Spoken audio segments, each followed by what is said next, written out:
एक गया। लाहौर को इस गेम ने पागल कर दिया है। ये टकाटक है या टिक टिक है, जो भी है, ये लाहौर के हर घर में पहुंच चुकी है। अगर लाहौर के एक घर में 5 फर्द हैं तो 4 के पास ये टकाटक गेम ज़रूर होगी, हर बच्चे के पास, बल्कि हर बुज़ुर्ग के पास ये गेम पहुंच चुकी है। लाहौर के बाद सबसे ज़्यादा ये गेम जिस शहर में खेली जाती है उसका नाम है गुजरांवाला।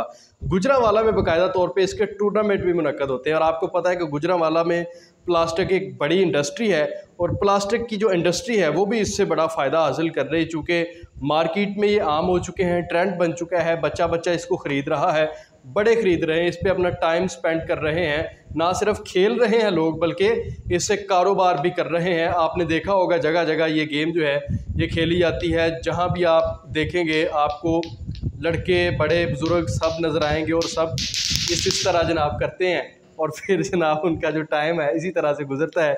अब इसको चलाना कैसे है जी? मुझे एक एक्सपर्ट ने बताया है कि इसको चलाने का एक बड़ा यूनिक तरीका है जिसकी मदद से आप इसको देर तक चला सकते हैं। मुझे आज ही किसी ने बताया, मैंने 2-3 बार ट्राई किया और स्पेशल मैंने ये वीडियो शूट करने के लिए इस गेम को 50 रुपये के बस ख़रीदा है ताकि मैं आपको बता सकूं कि इस गेम को चलाना कैसे, इसके फ़ायदे क्या हैं, इसके नुकसानात क्या हैं और इसका ट्रेंड जो है ये कब तक चलेगा, कब ख़त्म होगा। आपको पता है कि कोई भी ट्रेंड पाकिस्तान में अगर आता है, चलता है, तो वो चंद ही दिन होता है, चंद दिन के बाद उसका ट्रेंड जो है वो ख़त्म हो जाता है, फिर दुनिया उस चीज़ को भूल जाती है। अब चलाना इसको कैसे है जी? इसको चलाने का जो यूनिक तरीका मुझे उस शख्स ने बताया, उसने कहा जी इसको अपनी 2 उंगलियों के दरमियान इस तरह से रखना है आपने और इसको आपने बैलेंस करना है। जब आप इसको आहिस्ता आहिस्ता एक दूसरे के साथ मारेंगे, जब इसका बैलेंस मुकम्मल होगा तो फिर आपने ये जनाब हड्डी पे बड़ी बुरी तरह से ये लगती है, लेकिन मैं आपको दोबारा से ये मैं आपको दोबारा से करके दिखाऊंगा। हो सकता है कि मैं इसमें कामयाब हो पाऊँ। जब आज इसको आप बैलेंस कर लेंगे उसके बाद आपने इसको इस तरह से हिलाना है और 2-3 बार जब आप करेंगे तो फिर आपको आसानी होगी इसको करने में।